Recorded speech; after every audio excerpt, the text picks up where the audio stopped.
Alo Parata එහෙම නැත්නම් Alo Parata හදන හැටි කියලා දෙන තමයි ඔයාලා හමු වෙන්න ආවේ. ඉතින් ඒ සඳහා ඔයාලට අවශ්‍ය වෙනවා පිටි ග්‍රෑම් 500ක්, අවශ්‍ය ප්‍රමාණයට වතුර, ඒත් එක්කම තෙල් මේසැඳි එකමාරක්, ලුණු රස අනුව මේ සඳහා පාවිච්චි කරන්න පුළුවන්.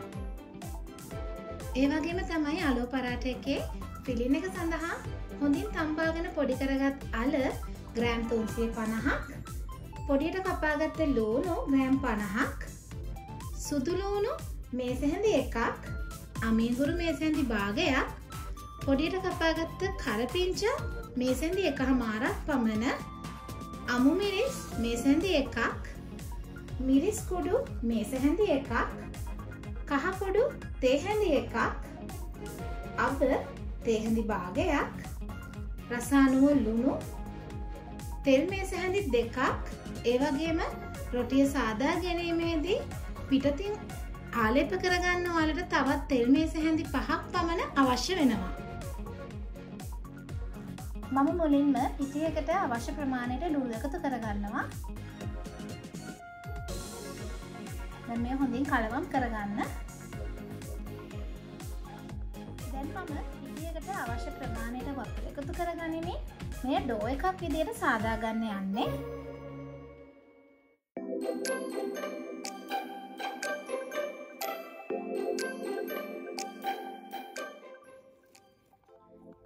මේ තියෙන මම සාදාගත්ත ඩෝ එක මම දැන් මේ ඩෝ එක සමාන කොටස් 5කට වෙන් කරගන්නවා.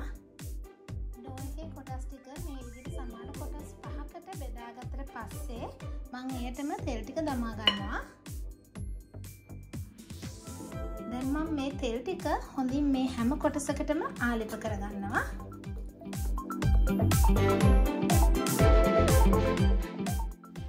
විනාඩි 35ක් පමණ මේ කොටස් ටික හොඳින් වහලා තියාගන්න. මම මේ අතරතුරේදී ඔයාලට පෙන්නන්නම් කොහොමද ෆිලින් එක සාදාගන්නේ කියලා. මුලින්ම පෑන් එකට තෙල් ටික එකතු කරගන්න. මම මේ වෙලාවේ ලිපේ තියෙන සාමාන්‍ය ගින්දර තමයි පාවිච්චි කරන්නේ. තෙල් ටික හොඳින් රත් වුණාට පස්සේ මම ඒටම අබ ටික එකතු කරගන්නවා. විනාඩියකට පමණ පස්සේ මම ඒටම සුදු ලූණු සහ අමීගුරු ටිකත් එකතු කරගන්නවා.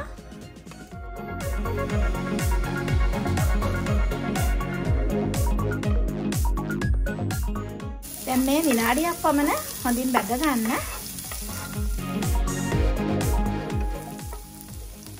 විනාඩියකට පමණ පසුව එයටම ලුණු ටිකක් එකතු කරගන්න. මේ ලුණු ටික තරමක් දුඹුරු පාට වෙනකම් බැද ගන්න.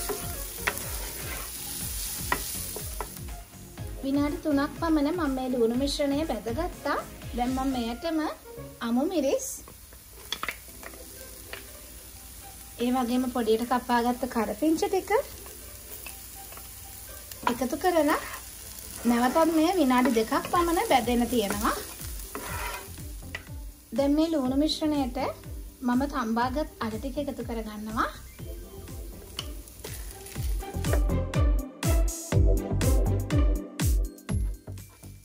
මේ හොඳින් කලවම් කරගන්න. අවසාන වශයෙන් මම මෙයටම මිරිස් කුඩු ටික,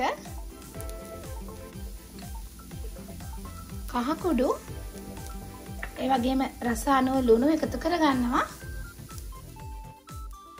ඔයාලට පුළුවන් ඔයාලගේ රස අනුව මිරිස් කුඩු මේ සඳහා පාවිච්චි කරන්න.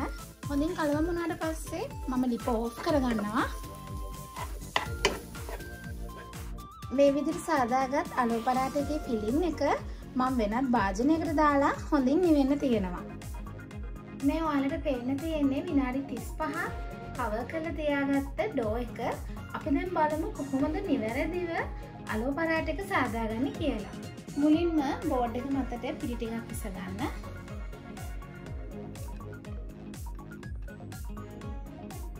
දැන් ලෝ එකකින් කොටසක් මේ මත තබා ගන්න. දැන් මම රෝලින් පින් එකක් ආධාරයෙන් මේ කොටස පොඩ්ඩක් තුනී කරගන්නවා.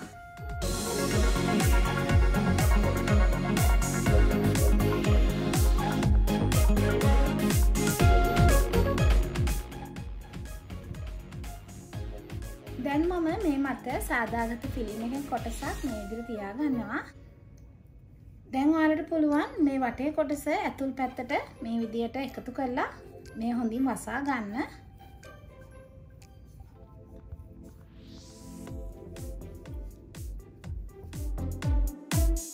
මම මේ අනිත් පැත්ත හරව ගන්නවා. දැන් රෝලින් පින් එකෙන් නැවතත් මේ හොඳින් තුනී කරගන්න.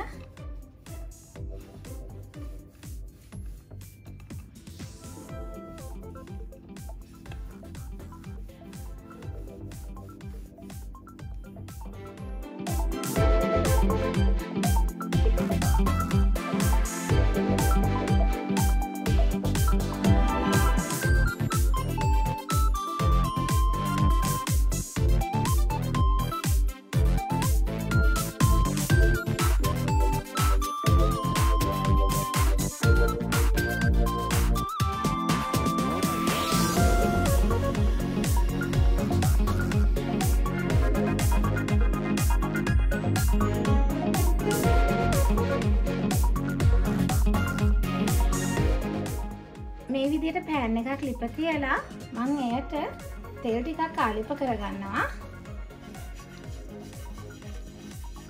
මම මේ අවස්ථාවේදී ලිපේ තියෙන සාමාන්‍ය ගින්දර තමයි පාවිච්චි කරන්නේ.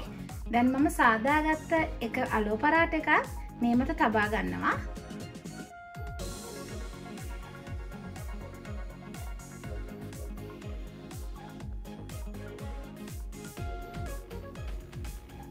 මේ තැටියට දමාගත් අලෝ පරාට එක මත තවත් තෙල් ටිකක් මෙන්න මේ විදිහට ආලිප කරගන්න.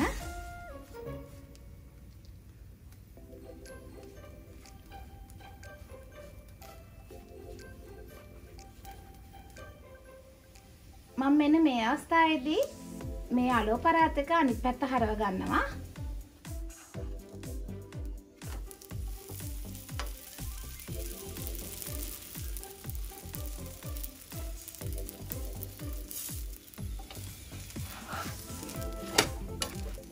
මෙන්න මේ වගේ දුමුරු පැහැවිගෙන එනකොට මම මේ පෑන් එකකින් ඉවත් කරගන්නවා.